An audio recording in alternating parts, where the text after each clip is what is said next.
Okay, hello and welcome everyone to the Startup Ems-Dollart Region event for the opening of the Groningen Startup Regional Support Office. We are really delighted to welcome you all here today on this late November afternoon. We just had a hailstorm here in Germany. I just shared that with some of the people here on board. Now it's half sunny and half cloudy again.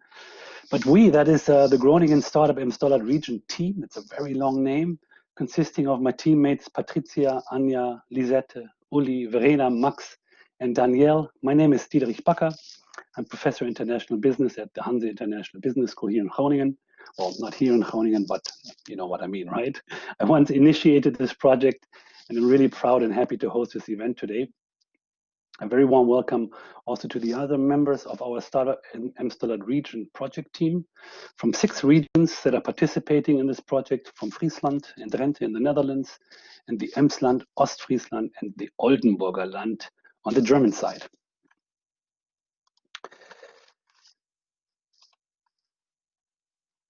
Well, what you can see here is our project logo, which is, just a small thing, but this is a so-called Interreg 5A project.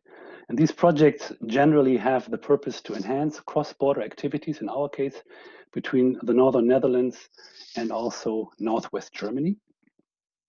And what we try to do in this project in particular is facilitate a cross-border startup ecosystem between the Northern Netherlands and Northwest Germany. Now, what I want to do first of all is introduce to you our program. Some of you, I'm sure, have already seen it. That's why you're here. Just want to go over it in a little bit of detail, and then give you the idea of what we are going to do today. So I will first of all introduce to you our project. And then whether you're an entrepreneur with ambitions to go to Germany or vice versa, if you are thinking about starting a business with internationalization in the back of your mind, then you're in the right place. But also, of course, people from the startup and entrepreneurship ecosystem on both sides of the border are right and very well situated in this session today. After me, Susanne Schreier from Buses for Future will share her success story, starting a business in Oldenburg, and also in collaboration. This is the interesting part, with Dutch partners. We are really grateful to have her here today and have Susanne talk about this amazing startup story from just across the border. Then my dear colleague Jamal Coughlin will interactively share with you her insights on cultural differences between the Dutch and the Germans, right? And she will do that in a very efficient way. As a German, that's very important for me, that it's going to be efficient. Make sure you have your mobiles ready, because you will need them later on for a Mentimeter polling during her session. It's very easy and very straightforward. Finally, our project partner, Darren de Jong from 0 to 1 in Emmen, will share another cross-border success story with us, in this case, from a Dutch perspective. Please, if you have any questions during this event, just write them in the chat box. We will note them.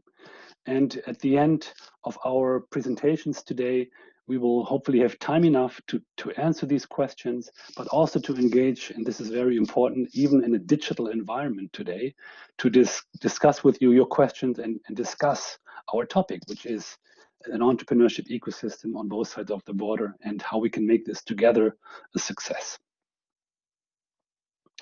One more thing, between all the presentations, we will show you a few video clips about the 6 regions that are in the Ems-Dollart region.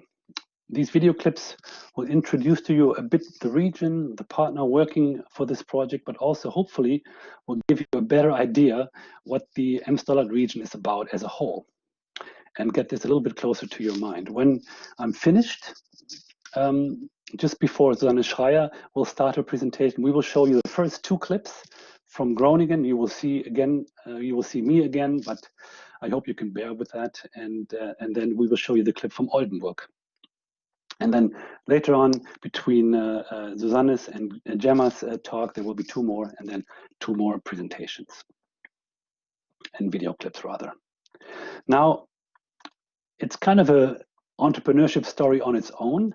These videos are an entrepreneurship story from 2 of our students, 2 young entrepreneurs who are IBS students, Alexandra and Octave, and they really did a fantastic job doing these videos. It's kind of a cross-border entrepreneurship story already. This is their first international experience as filmmakers, and you'll see they really did a fun job, and this is really exciting for us as well. So let me just briefly introduce to you our project. And first of all, what you see here in the middle of the screen is the map of the Ems-Dollart region. On the left side, you know, the three provinces, Friesland, Groningen, and Drenthe. And on the German side, you see the Emsland, Ostfriesland, and the Oldenburger Land. And in the middle, you see this little small line, and that's the border. And this is what we're trying to get rid of. And in our case, Inqubator Leeuwarden in Friesland, the Hanze Hogeschool, where we are from, in Groningen, and 0 to 1 in Emmen, are representing this project from the Dutch side. In the south of the Emsland, it.emsland, the University of Oldenburg in the Oldenburger Land, and finally, the Emder GründerInnenZentrum is working on this project. I also should mention that the Hochschule Emder is a participant in this project and is participating in 2 so-called work packages that we are working and that we have designed for this project. I just mentioned the work packages because in these Interreg projects,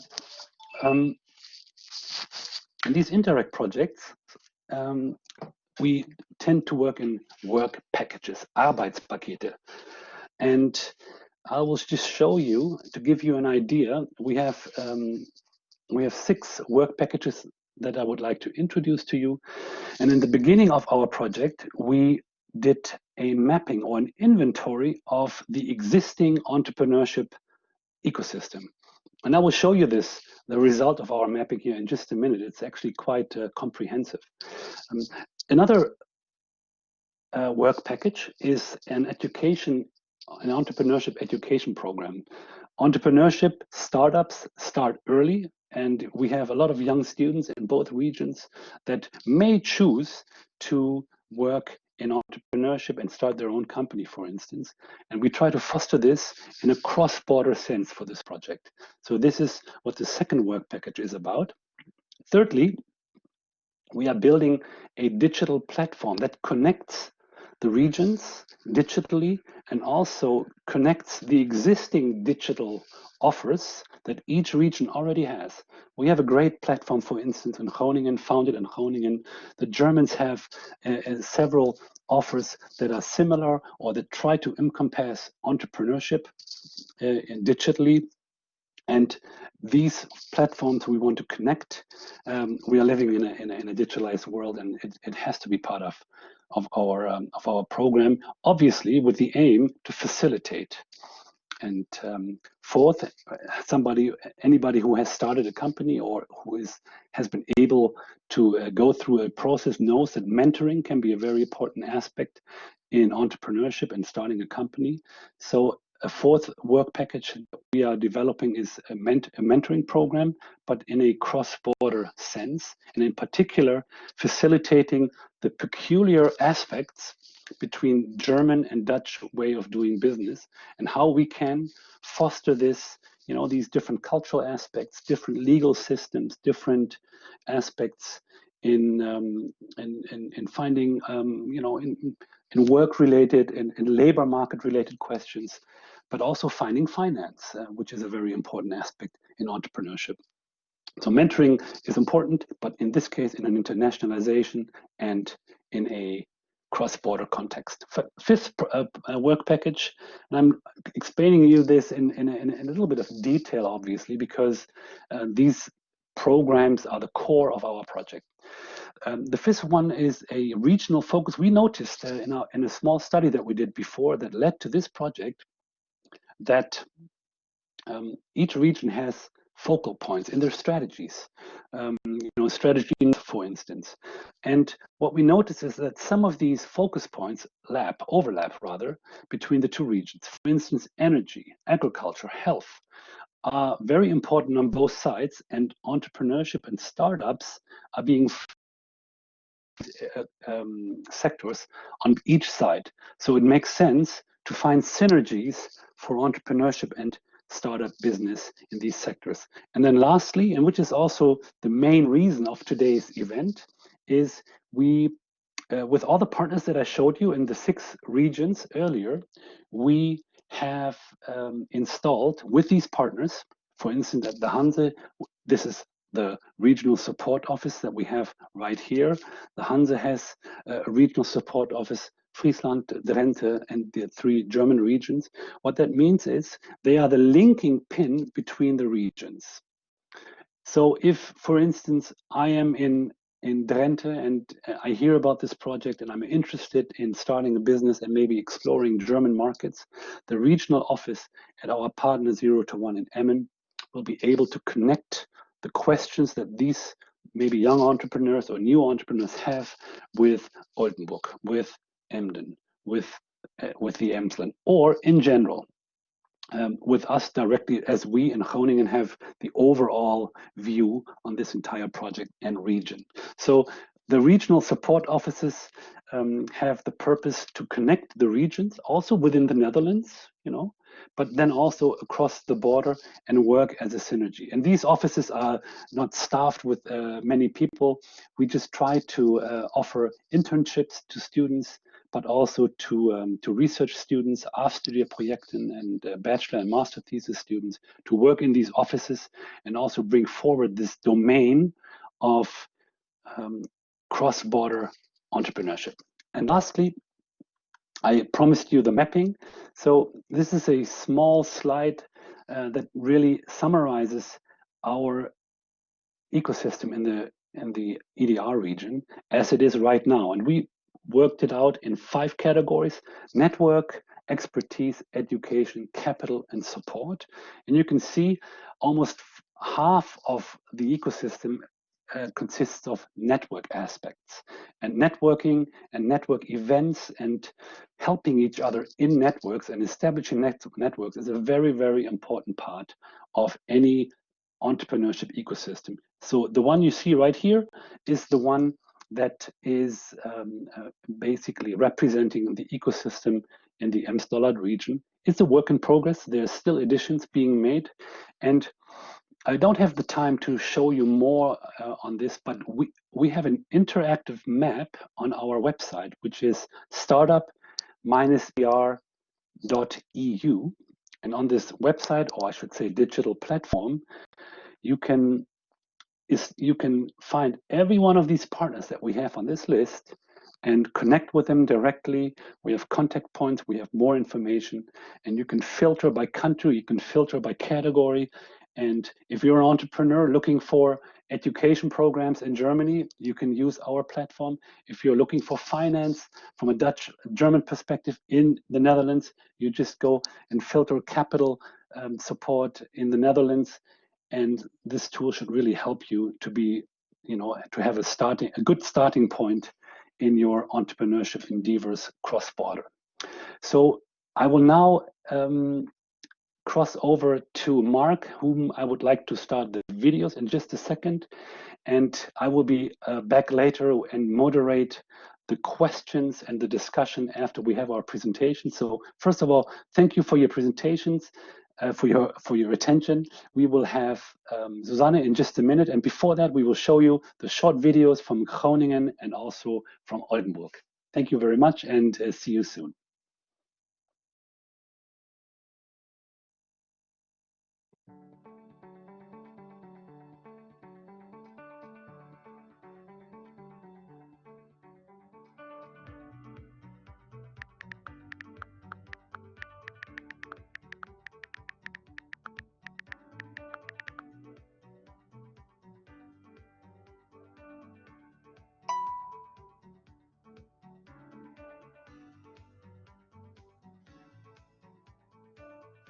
Yes, we can help you. Do you want to start up or expand a business in Groningen? Are you ambitious but don't quite know where to start? Maybe you feel anxious about exploring uncharted territories and you're having second thoughts. But what if we told you we can not only guide you through the unknown, but offer you a map to more territories? The purpose of the project Startup Ems-Dollart Region is to connect the northern Netherlands with northwest Germany and to connect these two entrepreneurial ecosystems together. The environment here in Groningen to start a company and to be a young entrepreneur is amazing. It's really, really good. Let's start here at the university. Together with the Rijksuniversiteit, Hanze University, we run Startup City, which is an incubator and a workspace. And here at the Hanze Hogeschool, we have entrepreneurship throughout every single school. We have 17 schools where you can be an entrepreneur, being in the beginning of your studies, throughout your studies. You can even graduate in your own company. You can start a company as a student and graduate within your own company. So we are aiming and trying to facilitate the connections. And when you look at border regions, also on the border of the Groningen province, they are disadvantaged. There is a border. And with this project, we want to get rid of the border and facilitate cross-border entrepreneurship.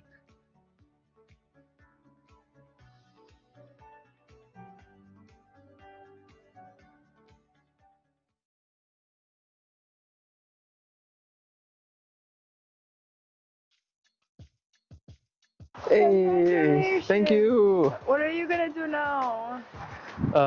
What am I gonna do now? Have you finished your studies and are beginning to think about your future? You don't really want to work for a company from 9 to 5, but you're not sure if you have what it takes to be an entrepreneur. Well, let's find out. The future is already here, so let us give you a push in the right direction. Are you ready to take the future into your own hands? Hello and moin, as you would say here in the Oldenburger Land. My name is Franziska and I am a startup coach at the Startup and Innovation Center of the University of Oldenburg. The region Oldenburger Land is the eastern end of the Ems-Dollart region, shortly called EDR. You may ask yourself, why should I found a startup in the region Oldenburger Land? Because we have a prospering startup ecosystem with a lot of space from the North Sea coast to the first hills in the south of the Oldenburger Land, the Dammer Berge. From idea to flourishing startup, in our region you will get the support at every stage of your founding process. The Startup and Innovation Center of the university is connected to experts in various academic and economic fields. It helps with technological and knowledge-based business ideas, as well as funding grants to refine the founding principles until it's ready to become a business. All over the region, you can find incubators, accelerators and co-working spaces, offering workspaces and support to startups. And if you need nature and space to breathe and rethink your idea, just step outside your city.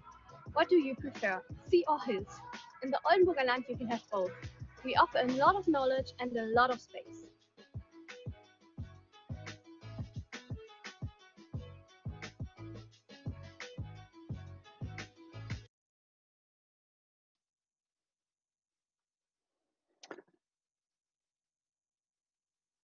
And now, Mark, please put on Susanne Schreier's slides, and we are really ready now for Susanne's story, Buses for Future. Yeah, Susanne, the floor is yours. Thank you very much. Thank you very much that I can introduce you to our cross-border project, Supersurf, and the Buses for Future cross-border startup. Okay. Sorry. The cross-border project Supersurf was the concept was created in Oldenburg here in 2016, and we have six partners, 3 partners from Germany and 3 partners from the Netherlands. You see the partners here. It's the Atom Consulting that we created the project. The ZBT is a Center for Fuel Cell Technology. And the HiMove company, they developed a powertrain, a fuel cell powertrain. They are the partner in our Buses for Future company too. The company Netstack from Enschede too. The Focal from Enschede, a specialist in 2D measurement, and the NanoFocus company from Oberhausen. We were all partners in this project. And here comes photo from the kickoff meeting. Please hold this photo in mind. So for all of you that are not so familiar what fuel cells are, fuel cell is an electrochemical cell that converts the chemical energy from, let's say, hydrogen and oxygen into electrical energy. And fuel cells are the source for zero emission energy. The input is hydrogen and air, and the output is water. And one of the most important parts of fuel cell are the bipolar plates. And around 100 bipolar plates together is a fuel cell stack you see above on the slide here.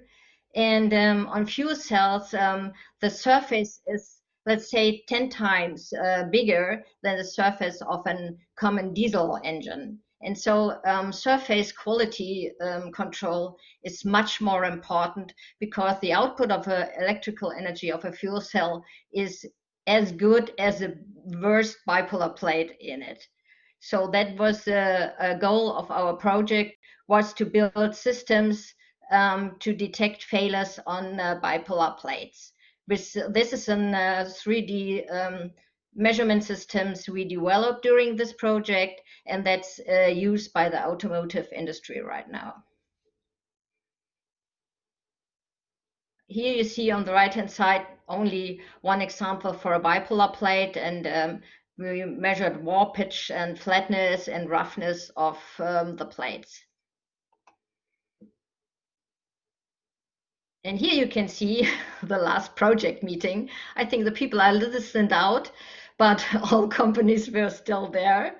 And our biggest success of this cross-border project was that we won the business award of the German-Netherlands Chamber of Commerce.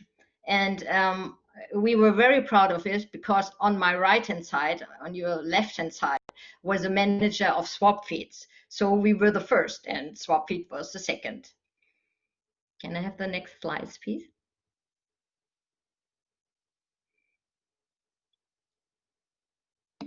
So now I want to introduce you to our cross-border company, the Buses for Future. This is our path to the future, fuel cell buses powered by green hydrogen.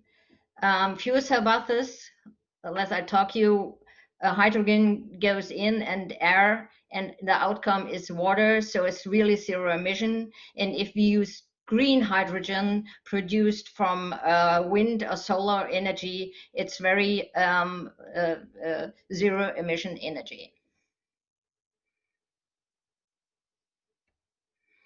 Where comes the name from?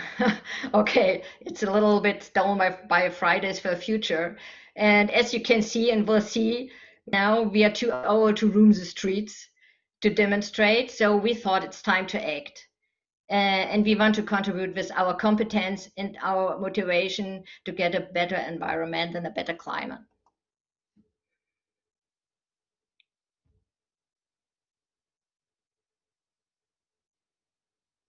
Ooh. Okay, what is our company ambition? We offer sustainable hydrogen economy for emission-free mobility and public transportation as turnkey solution. And we have long-time know-how in running fuel cell buses in Arnhem. That's what our partners, HiMove, came with. They had 2 buses running in Arnhem and Apeldoorn in the public transportation for over 2 years. So this startup has really proof of concept. That should make it easier to get the financing done.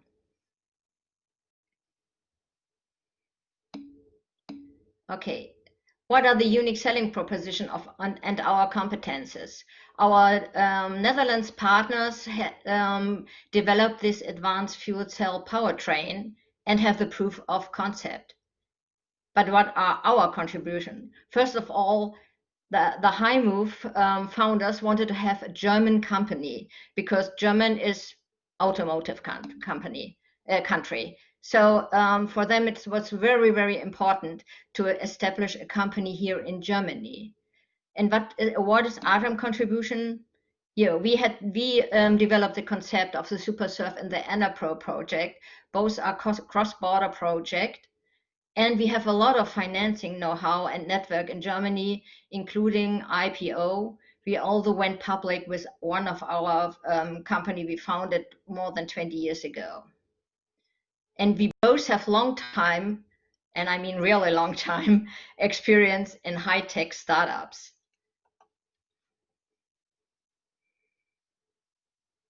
So you see why we have long time experience.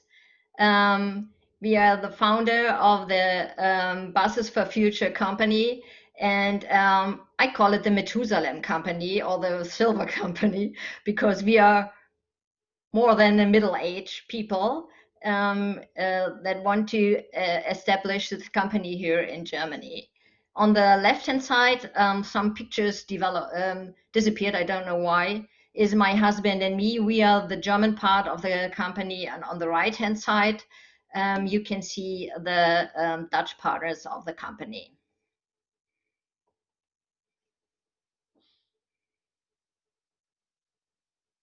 Okay, is it really a market potential for fuel cell buses here? We say yes, it is. We have 60 to 80,000 buses in Germany running the streets right now, and after 10 years, you have to renew an amount of buses, so 5,000 buses a year have to be replaced. And if you say 20% of the replaced buses will be fuel cell buses, and in the next year, the Clean Vehicle Directive goes online, that means that 25% of new buses in public transportation has to be sustainable. So if we say 20% of the sustainable buses should have a fuel cell drive and 5% maybe are full electric buses, then it will be around about 1,000 new buses a year that can be built, and 3 times more in Europe. And if we think, okay, we are the first on the market, and in Germany, there is no other company that builds fuel cell buses, so we will have 50% of the market potential that can be 500 to 1,500 buses a year. And I think that's really a market potential. What's our vision? Our vision is we want to have the technology leadership and pioneer for emission-free mobility and transportation in Europe. And that's really a mouthful. What's our mission? We want to be a provider of innovative fuel cell buses powered by green hydrogen for public transportation in Europe as turnkey solution.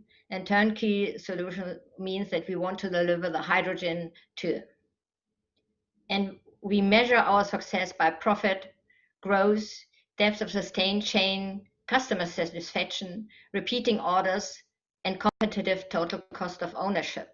And this is really important because fuel cell buses, the price of a fuel cell bus is around 500,000 euro, and a diesel bus only costs 250,000 euro. So how do we get that into the market? That's by the total cost of ownership. That means the price per kilometer. The price per kilometer for a diesel bus right now is about 80 cents, and the hydrogen bus €1 per kilometer. But the law will be in the future that they have to pay for the carbon dioxide output. So the more you have to pay for your carbon dioxide, the better is the total cost of ownership for our buses.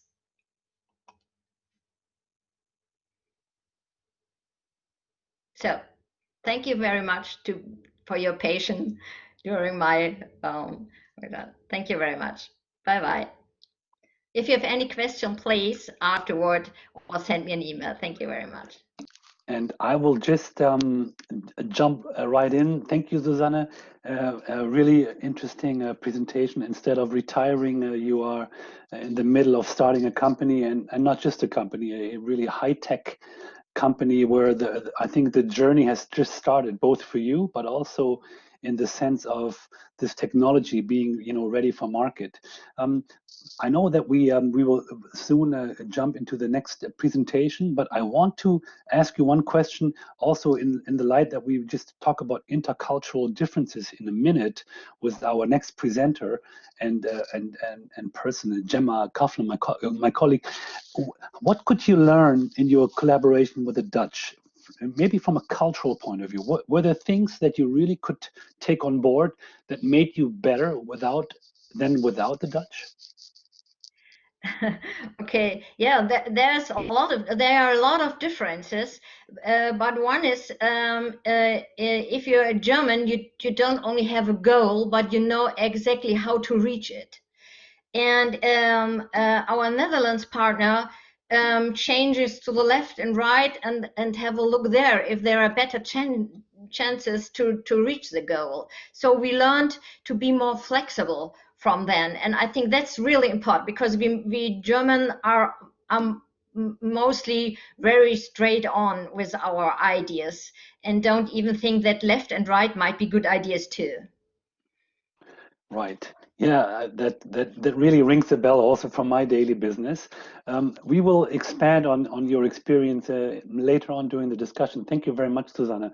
Mark, if I can ask you now to show the two little video clips from our from the Drenthe and Ostfriesland region, two short video clips, and then Gemma will start her presentation.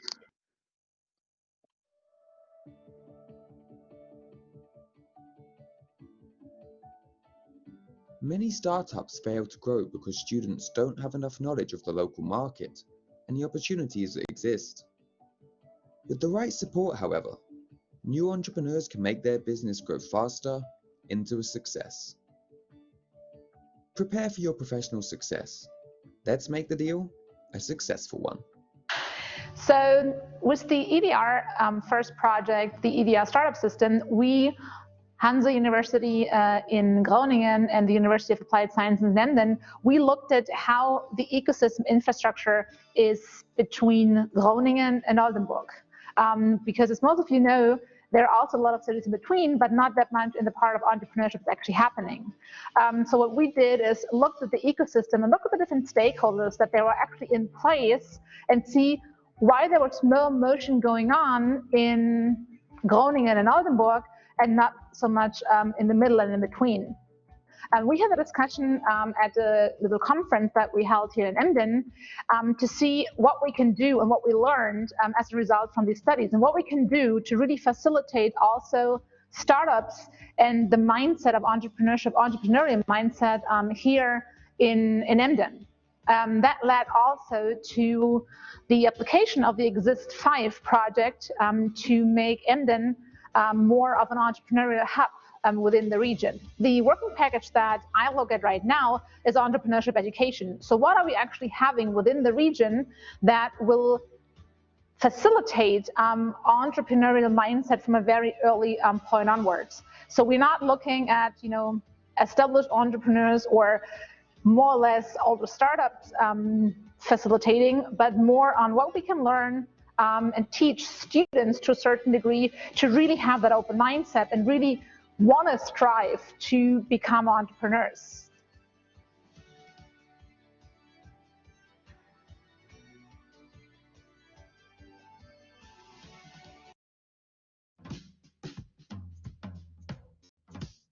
Have you ever felt like your startup is coming to a halt? Have you tried reaching out to different markets only to find their doors closed? We can help you cross the border and create your new business. I started this business a few years ago, but I cannot manage to get more clients. How can I get enough funds to upscale my startup? Don't give up on your dream. Turn your vision into a reality by upscaling your startup. My name is Darren de Jong. I am the founder of 0 to 1. We run an accelerator program here in Emmen, Drenthe, Netherlands. Together with my co-founder, we've set up a company where we help startups get bigger, grow by helping them in terms of business development, sales, any kind of commercial activities. We have a business model where we participate in the startup, so we take a minor equity share. and then we help them set up their business and get the right people on board and basically work towards growth. We are involved as 0 to 1 in the project called Startup EDR, which is a project we're doing together with multiple different partners around the EDR, which is the Ems-Dollart region, looking to promote cross-border collaboration. Our part is mainly focused on developing instruments and tools to help startups actually cross the border and find investors, find mentors, find potential clients, suppliers, anything they might need, like to share information and knowledge. In general, we sit down with the startup, we see if we can make a deal, and if we come to an agreement, we tailor our entire program based on the startup and their needs, their specific needs. So, and this is getting us a lot of positive feedback because they only get what they actually need and they get to keep and use the experience they already have.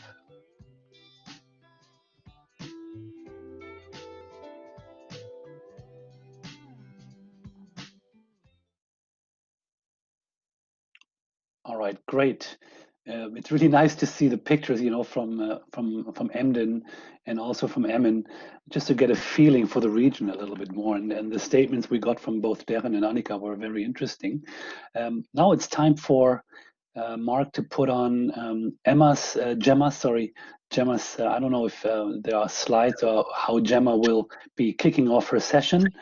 Just to make sure, everyone, you will need your mobile phones to participate in our survey here during Gemma's talk. So Gemma, the floor is yours. Thank you very much, Deirdre. It's my absolute pleasure to be here with you all today. Thank you, and what fantastic startups we're already hearing about. It's very exciting to be part of the project. So yes, indeed, as Deirdre has mentioned, if you have a second or a mobile device, if you could please go to menti.com. I've put the link in, or the name in the chat, and you just enter a code and that will take you to this presentation. Okay, so where am I? Here we are. All right, so yeah, hello everybody, and it is really my pleasure to join you here today. I work at the International Business School, and I'm actually the expert leader for intercultural competence and global mindset.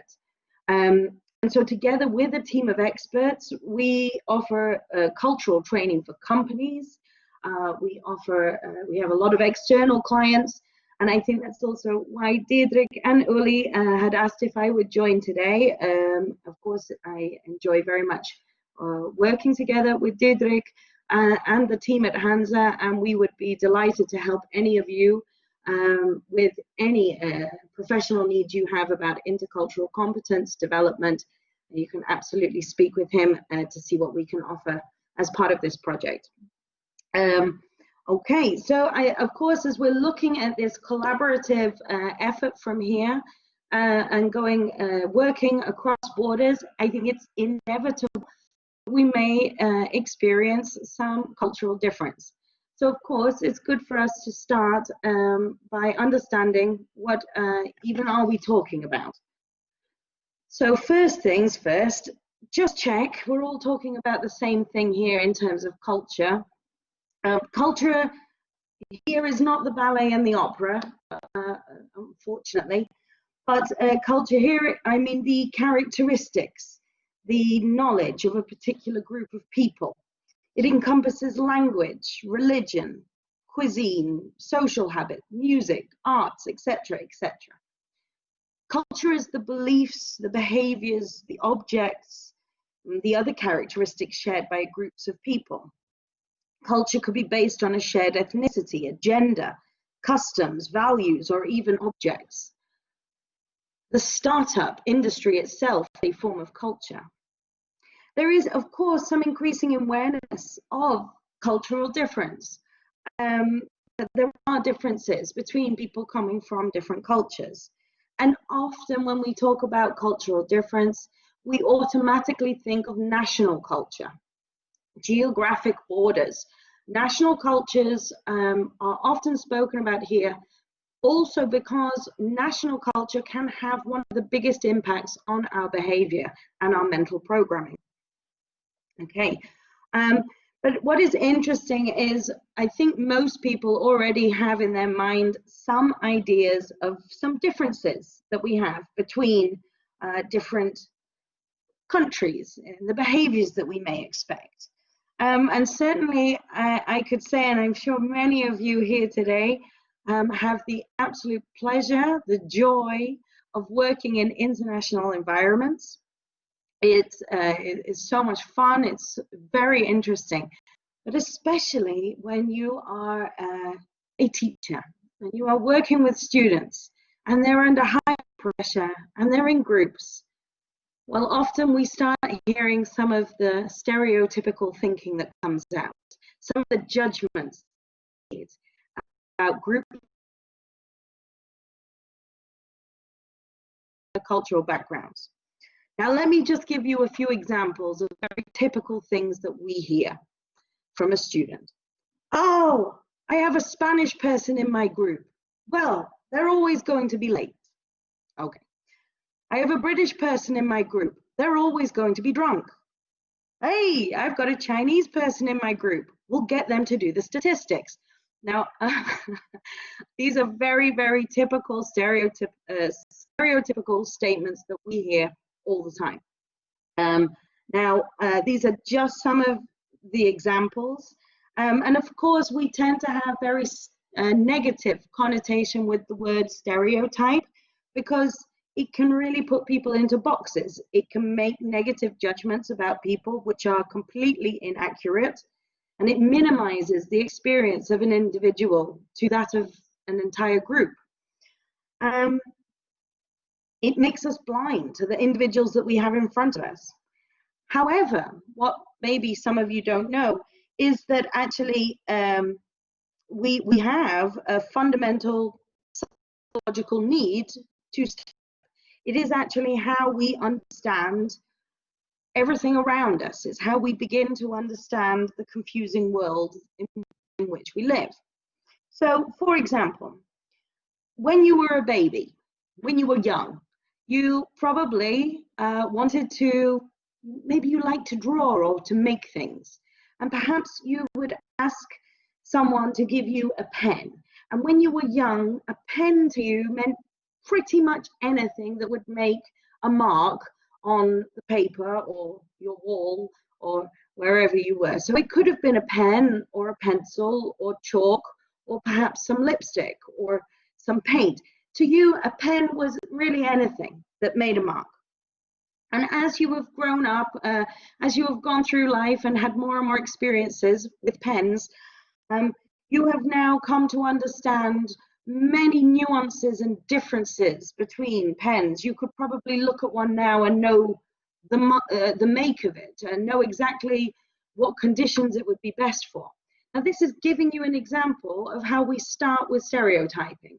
Everything that makes a mark is called a pen, and the more we understand and the more complex that our information becomes, the more we differentiate.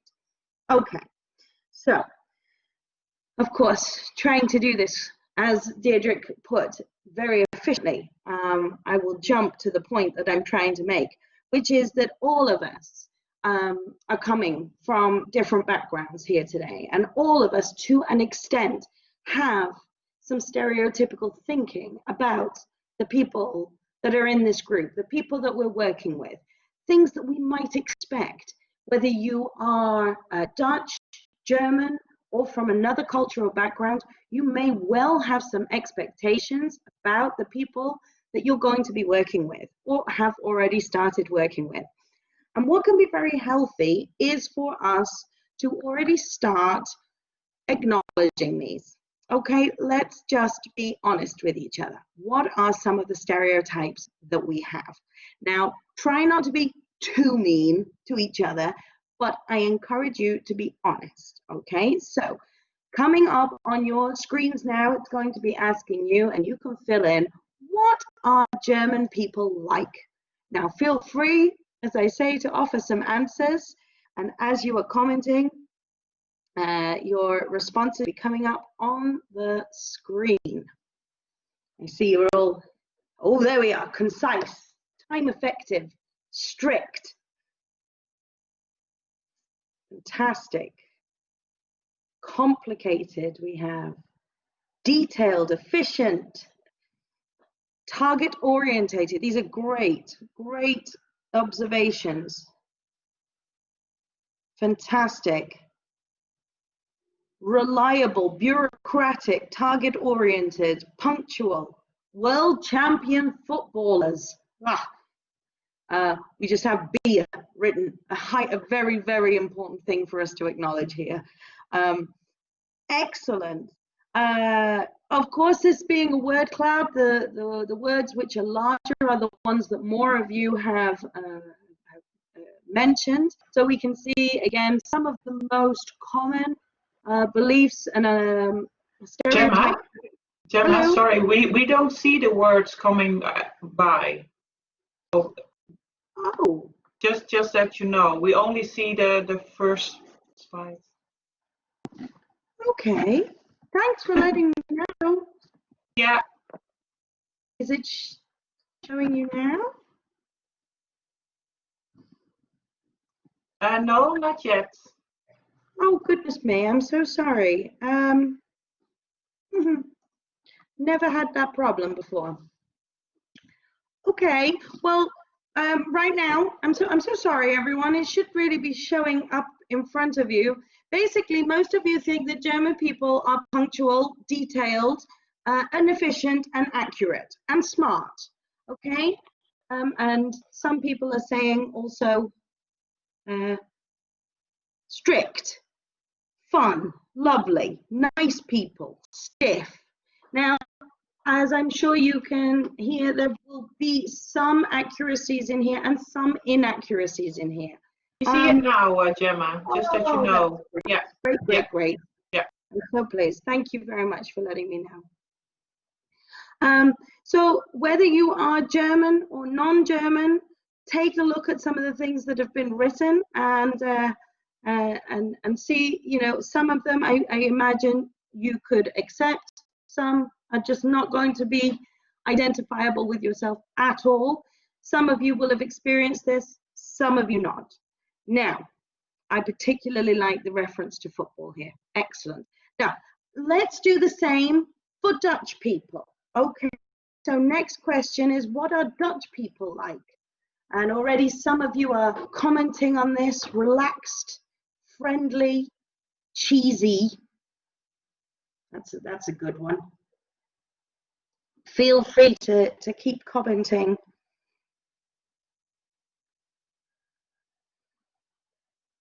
Direct, open, flexible, funny. Beer is there again. I think we have something in common. Innovative, proficient in English, critical thinkers, loud, straight to the point, difficult to read. It says bad in football. Gezellig, individualistic, open-minded. Fantastic, these are great. So again, I'm hoping you can see this now on your screen, right? Yes, Anya? we can. Yes, we can. Great. So, okay, as you're also then seeing relaxed, innovative, direct, funny being some of the most commonly mentioned ones. Open, arrogant, gezellig. For anyone who does not know, gezellig kind of translates as like fun, cozy, having a good atmosphere. Okay. All right, brilliant. Now, I would fear for my life if I asked you to stereotype British people at this point. As you may tell from my accent, I am from Britain originally. Yeah, it would just be a huge mess, I'm sure. But we have some very, very positive things from both observations about German people and observations about Dutch people. And this is going to really form the basis, because as we were hearing from Susan, with also the lovely question from Deirdre, and Susan was able to articulate this so well, you can take the best from different cultures, different parties. We heard from Susan about bringing together kind of this flexibility of the Dutch and the quality assurance with the German to create this culturally synergetic positive outcome. But as I said, we want to go further than just our own stereotypes, okay? Because, well, these really are stereotypes, yeah? We have extensive theory research which is conducted looking at the differences between cultures, and often people think there is virtually no difference between German and Dutch cultures or people or how we interact, because we're neighbors. You know, geographically being so close, there's no difference. But it's just not true, and I'm sure many of you have already experienced that. So I would like for us now to take a look at what we call a more sophisticated stereotype. This is our understanding about what are some of the big differences, really based on the research coming out. Now, again, when I talk about sophisticated stereotypes, it is just simply saying what an average person or response would be in a given country. It is not speaking, of course, on behalf of every individual within that national country at all. So let's take a look. I would like to explore the concept with you of respect. Now, you have the option to vote now on your phones. On which basis do people earn your respect? So is it because of the accomplishments, their qualifications, their job positions, their income? You can select multiple options, I believe, here. Is it to do with who they are, their parents, their name, who their partner is? Are they married to somebody in particular? Is it to do with their age or their gender? Is it to do with the work that they actually produce? Is it to do with how they behave and how they treat others? Upon which basis do you give your respect to other people? Okay. As I said, I do believe you can select multiple choices, so maybe more than one are important for you. As we're seeing here, the vast majority of you joining us today would really give your respect based on the work that somebody is producing, but most of all on how they behave as a person, how they treat other people.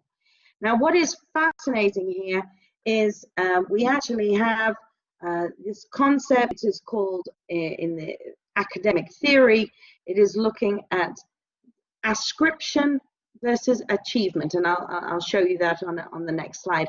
But what we do see is the bottom two options here are most commonly associated with the startup culture.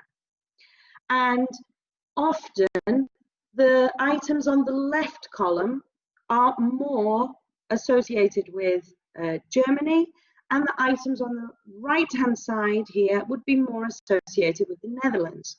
So in Germany, more often, people are influenced, are impressed to an extent with the qualifications, the titles, the job position that somebody holds. In the Netherlands, it is often more to do with this associative option. The age of someone, the gender of someone, the link that they have to other people can be considered more influential. But what is also fascinating, as we're seeing, is these bottom two options, the work being produced, but most importantly, how we behave as a person is considered the most important thing on average for this group of people.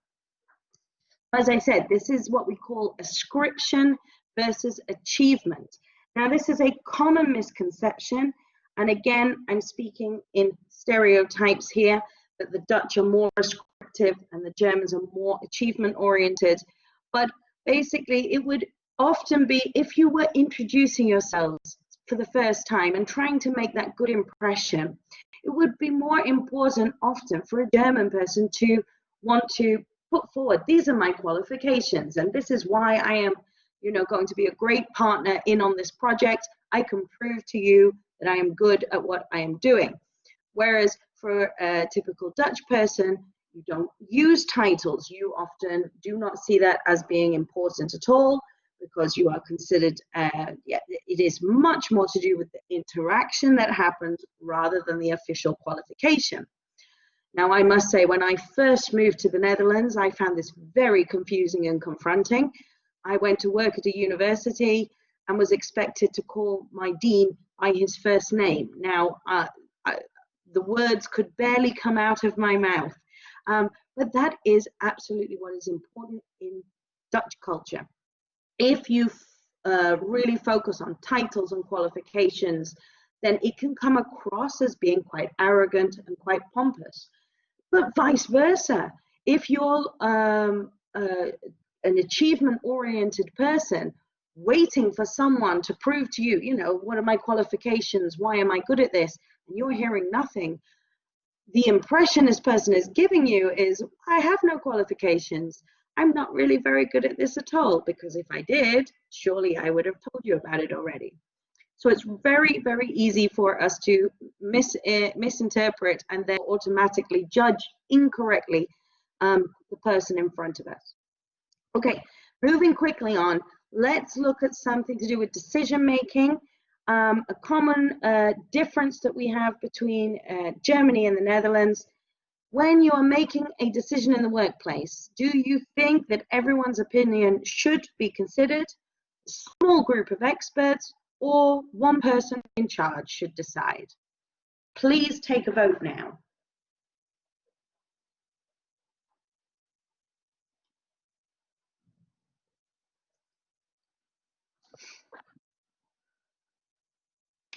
And while people are voting, fascinating stuff, Gemma, really. Just have a look at the time.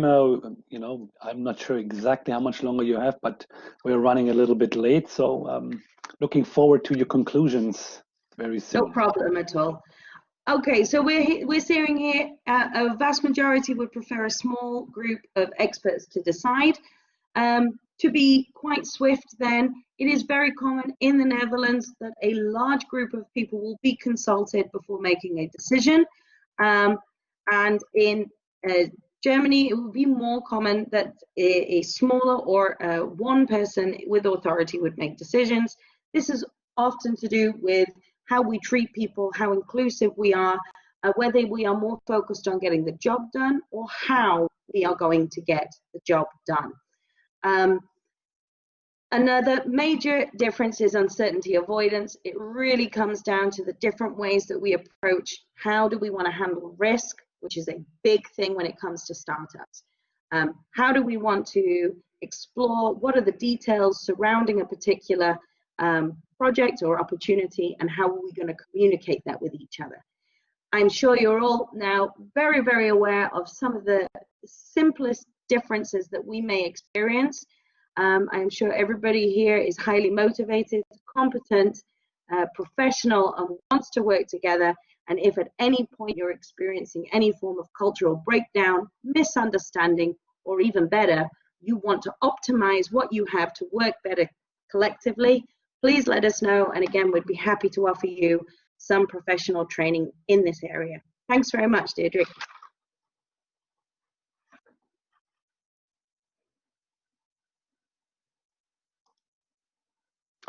Gemma, thank you so much. Always a pleasure to work with you and to learn from your expertise. You're a great addition to this session today. And I just find it so fascinating. You mentioned the differences, you know, in addressing someone in the Netherlands with their first name, even a hierarchical person.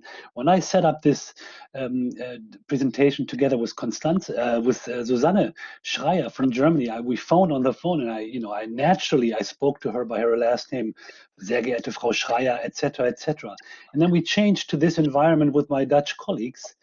And it was so natural for us to just, and for me as well, address her with her first name, just like I did today. I guarantee you, if I go back into a one-on-one with Frau Schreier again, I will probably go back to her last name. So the environment that you're in already makes the difference. But maybe we'll have some more time later on. Thanks again, Gemma. Really appreciate your contribution today. Moving on, we may have to, and I would like to just remind you now, we're going to see two videos. One from the Emsland, and one of our great supporters of this project, Heidi Ricke, will be seen here in a short while.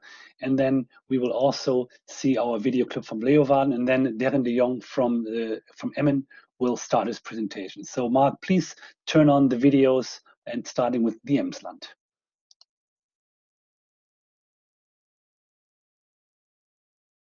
Ich ermutige andere Menschen zum Gründen, weil es eine tolle Sache ist, weil es Spaß macht und tolle Perspektiven bietet. Netzwerke sind aus unserer Sicht sehr wichtig für Gründer in der Vorgründungsphase bereits. Wir haben verschiedene Jungunternehmer-Netzwerke, sowohl speziell für Frauen als auch gemischte Kreise. Wir haben branchenbezogene Netzwerke wie ein großes Metall- und Maschinenbaunetzwerk.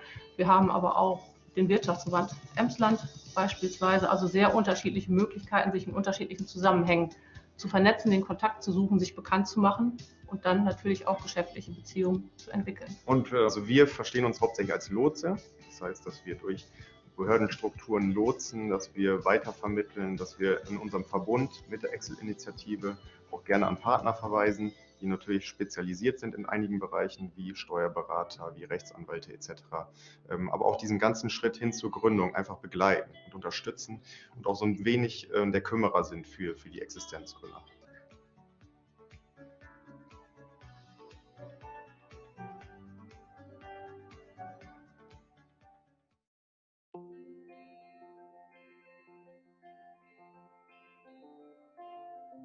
The decision's been made. You'll take your business to the next level by entering a new market, just across the border. But wouldn't it be wonderful if you could have a soft landing with the support of people who can help you in that new market?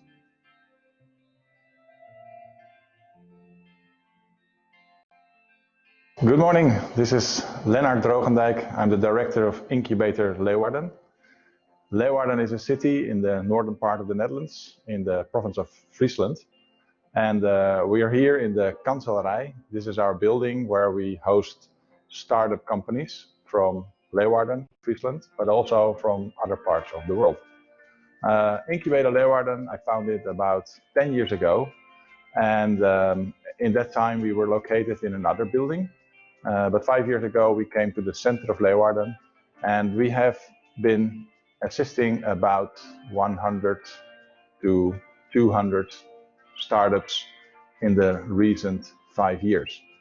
What we do, we are an incubator. So what we do is we assist startups to grow. Founded in Friesland is an organization which is supporting us, but also is supporting the EDR ecosystem.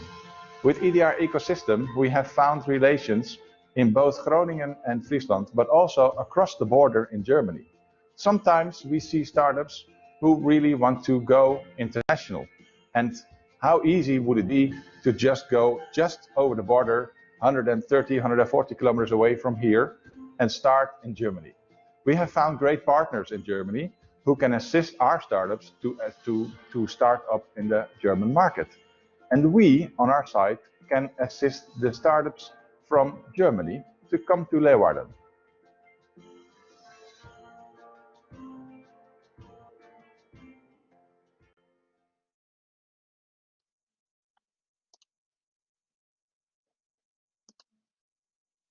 And now we have Darren, and Darren will just talk. We have no slides, so Darren, the floor is yours.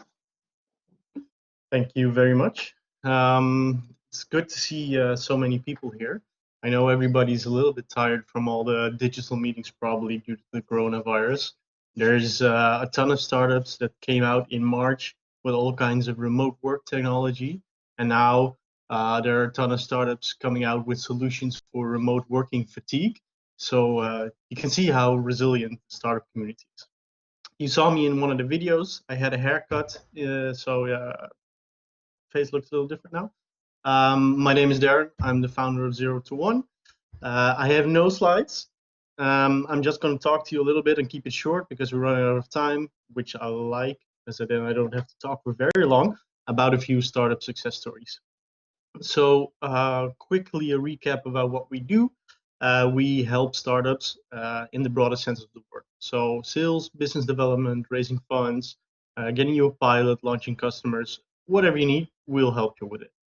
And we do that with a team of specialists here, including me. I do the business development, and we have a lot of experience in coaching and mentoring and guiding international startups specifically. So when we look at our program, I think about half of the, maybe even more of the startups in our program have a different background. They're not Dutch.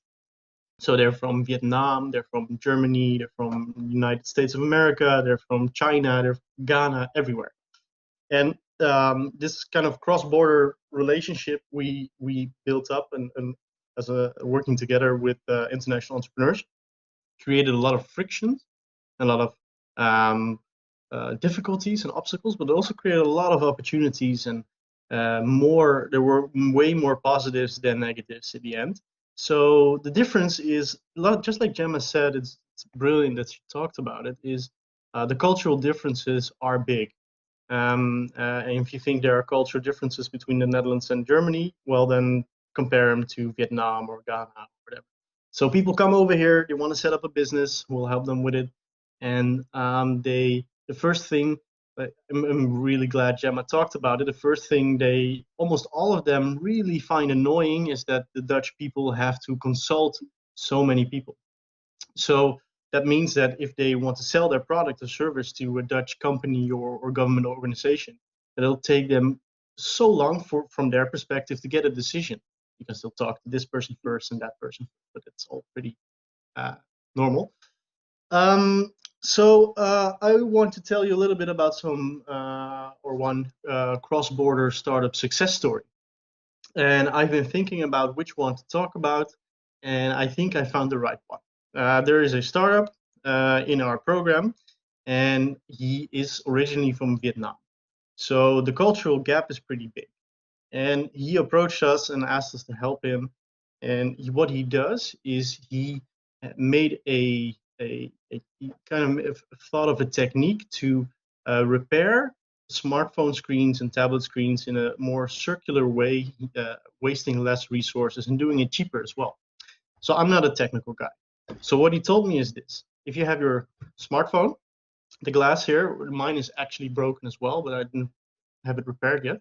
He said the screen here is more than one layer. It's not just glass. It's 5 to 8 different kinds of glass. So there's a LCD screen, and there's a touch layer, and all these kind of layers that make up your smartphone screen.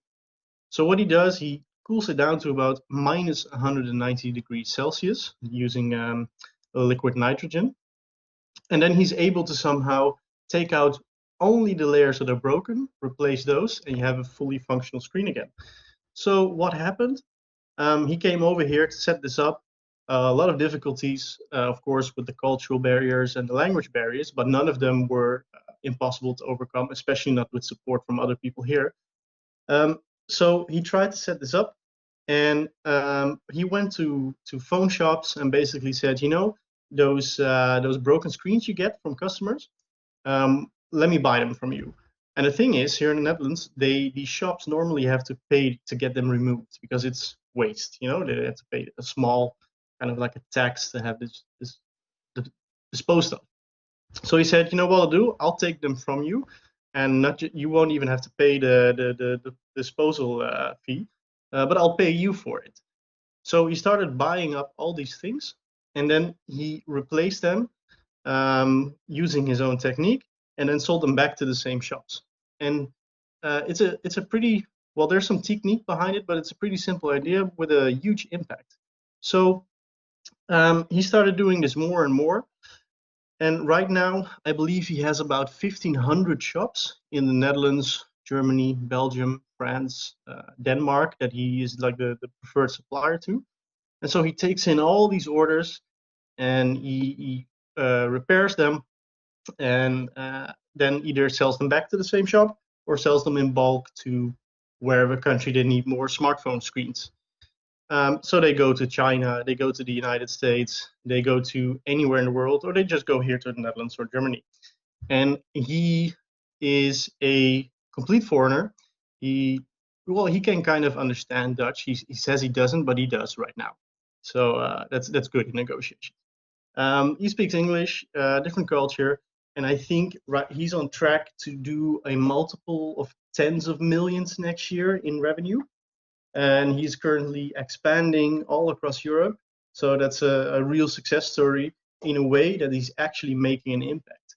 So what did he do? He saw a simple problem and said, you know, people always break these phone screens, even with the Gorilla Glass and everything on them. You know, they have these test videos where someone smashes a hammer on them and you buy the stuff and you drop it and it still breaks.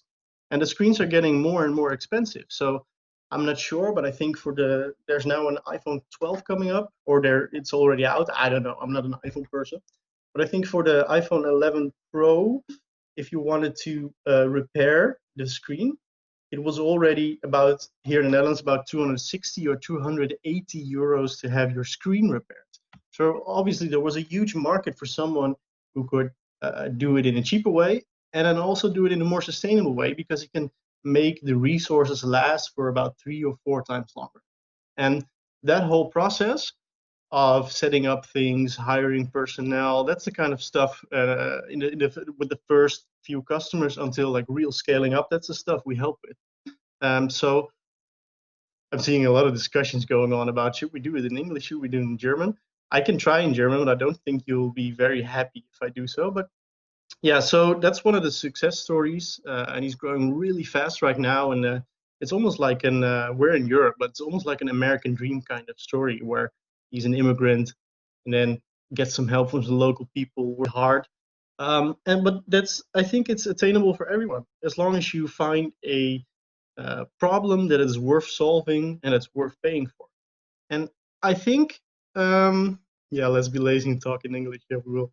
So I think anyone could do it. There are some cultural differences, and they can be difficult in business to get over, but you're not alone anymore. So what I'm saying is, you have a whole team here of me and all the other people here in the Startup EDR project that can support you on both ways. So if you think of setting up a startup, or you already have an idea or a startup, and you want to explore opportunities across the border, we can actually help you with that. We can identify clients for you across the other side of the border. We can connect you to other startups across the border to maybe share some similar experience when it comes to fundraising, or how did you solve that specific problem. And we should really work together, because the EDR is a pretty big region when you look at the population. I believe, I'm not sure, but I think a couple of million, maybe even more. So there are more people than you would expect, and it's a really cool region to be an entrepreneur from my perspective. So I am available. My specialty is business development. So if you want support, 2.3 million inhabitants in EDR. Thank you, Ilona. So if you want support, you have an idea, or you're already running your business and you need support in specific knowledge about expanding across the border, or maybe you are interested in entrepreneurship, but you don't have an idea yourself or a startup, and maybe you would like to get in touch with founders of existing startups that are looking for some help, either in paid employment and salary employment, or become a co-founder of an existing startup, that's also an option. So, you know, if you have any startup ambitions, just talk to us. And you can ask me anything you want in the Q&A, and we'll help you along. So I think I'm going to keep it here, because we're already quite a bit over schedule. Am I right?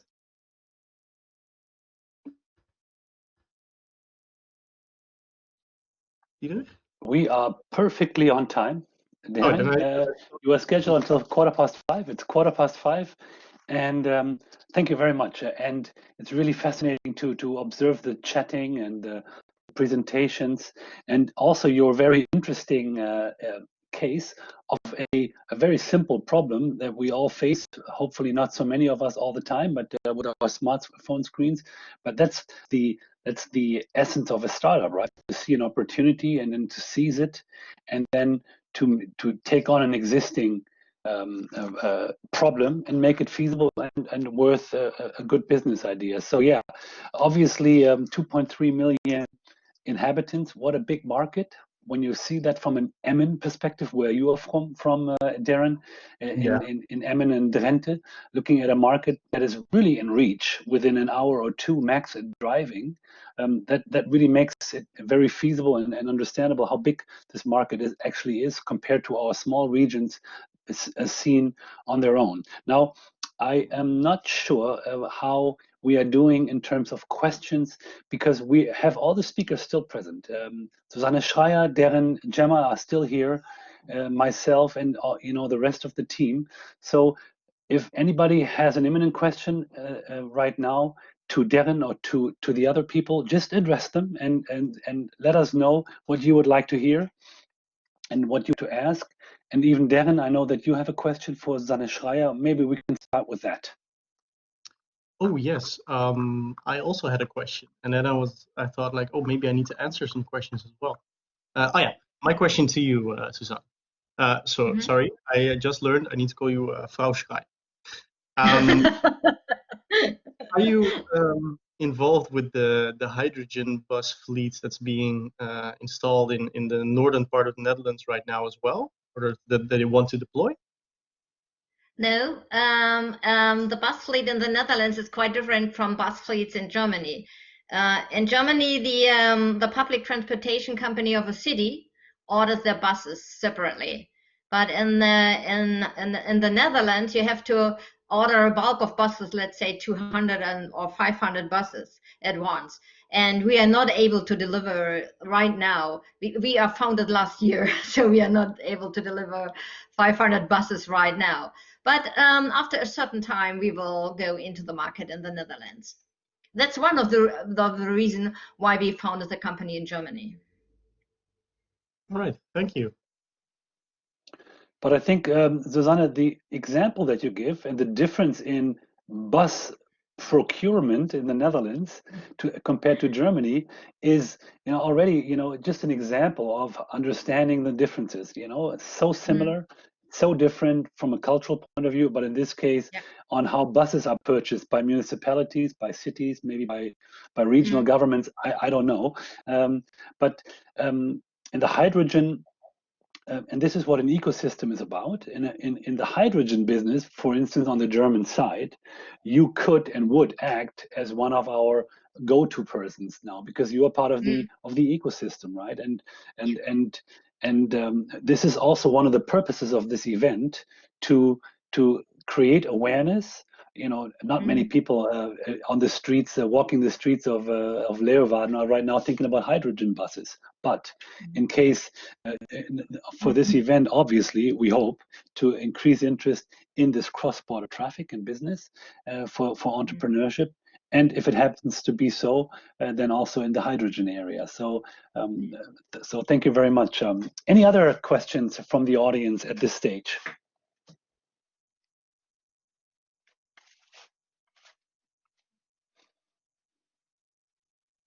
I saw a specific question pop up right now. Niels, I checked in a little late, sorry that I'm looking for specific companies in Germany, agro-logistic companies. Could you maybe help me to connect to such companies? Well, I think we can, right?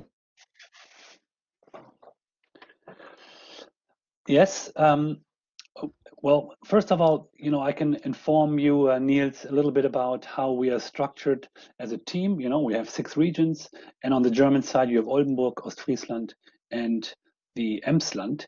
Now, each region has, and since you checked in late, I'll just repeat that, but it's always good to repeat, has a regional support office for the project, and you can reach every single office with a dedicated email address, but also you can just contact the partner in Drenthe. That would be, you're not interested in the Netherlands, that would be Darren and Constanze for 0 to 1.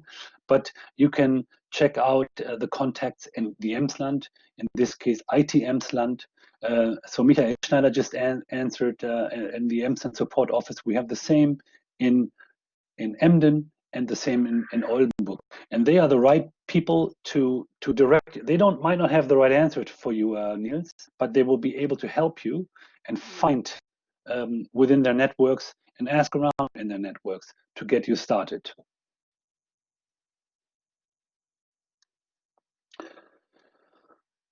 Yeah, please go ahead and success with your ventures, Niels. Are there other questions from the audience? Since we have our experts here, Gemma, on intercultural competences, hydrogen, and starting a business. Oh, yes. I had another question. I'm sorry, I'm taking all the questions. Gemma, you forgot to do the part about British people. So what are the stereotypes about British people? Oh, well, I have to be very careful. I don't want to, reinforce the negative stereotypes. I think ones that we commonly hear have to do with beer, drinking tea, terrible teeth, and just being obsessively polite about please and thank you and never quite getting to the point.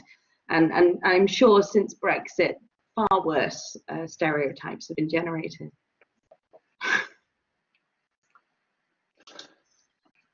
Just before I give the floor to Uli. Hi, Uli. Great to have you. Franziska from Oldenburg asked a question, and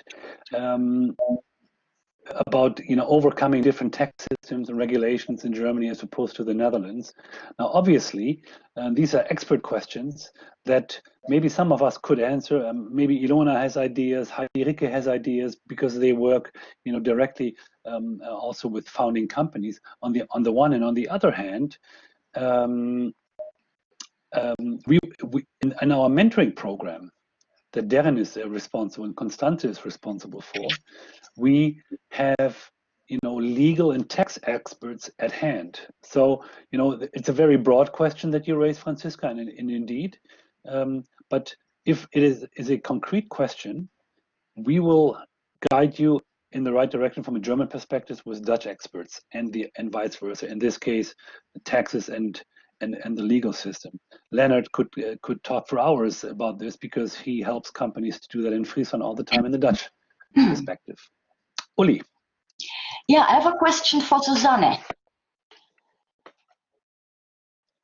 First of all, Susanne, it was really great to hear you and see you in action today, and to hear more about your fascinating project. And I had a conversation with our colleague and also Professor Egbert Dommerholt. He is professor for circular economy, and we also have an expertise center at the Hanze for bio-based economy. So I was wondering, have you ever had collaboration with a University of Applied Sciences, and whether yes or no, would you be open to some kind of project? I know there were some academic partners involved at some point, right? Yeah, during our Supersurf project, we had a lot of experience with partners all over the world. But nevertheless, we would very much like to get in contact with them, because we always want to have more information about the environment of hydrogen. And I dare to say it's kind of what Hanze stands for. It's one of the 3 focus areas of Hanze overall, is energy in combination with some kind of sustainability. So well, that's what fascinated me so when I read about the prize you got and everything, how good a match you actually are for what the Hanze stands for. So conversations have to continue, and I'm very much looking forward to that. Yeah, thank you very much. But I think there came a question up about fueling station for hydrogen. So I could answer it maybe shortly. The H2 Mobility in Germany, they install the fueling station alongside the Autobahn in Germany for refueling cars. Refueling buses is quite different because it's another pressure. Cars were refueled with 700 bar and buses with 300 bar. And so that's one of the why we decided to go into the bus business, because they come all home in the evening. And if you install a refueling station in one city in the middle, then you can refuel your buses. They all will be home during night. So we don't have problems with the refueling station right now. Susanne, I hope. Question. You talked about market shares, and you are the more or less the only player in this field. Now, realistically, where do you see yourself in 5 years in terms of? Can you make an estimation? Yeah, that's what I tried to show you. Right now, we are the first mover in Germany for fuel cell buses. Even Mercedes only needed the fuel cell to drive the electrical buses to the next plug. So we are the only one right now, and I think after 3 or 4 years, bigger companies will join in. So during this time, we have to have a share of the market. And right now, we are on the stage to getting the money to have a strategic investor. And during this day, it really looks good. And what kind of investment are you looking for in terms of size? And in our region, just a second follow-up question, both on the German side but also on the Dutch side, capital is the main issue for startups. Yeah. How can you give advice how to overcome that? How did you do that? First, we got in very close contact with the N-Bank in Germany, the Lower Saxony Bank, and just got a term sheet from them for financing. It's not quite clear if he would sign this kind of term sheet, but I think that's the first way. Entrepreneurs from Lower Saxony should go to the N-Bank. You can pitch there and discuss with them, and they're very open-minded. And to find a strategic investor, it's really, really difficult. And we just hook one, and hopefully we get through with the term sheet. And our investment, we start with a small amount of money because the first bus is rented out right now to Münster, and we need a smaller amount of money, but the whole amount of money we need is about 14 million to build a production facility and everything like that. And 50% will come from governmental money, and 50% we have to get from a strategic investor. Sorry. Go ahead. No, go ahead, Darren. Is that a process you think is going to be very difficult, raising the money? Oh yeah.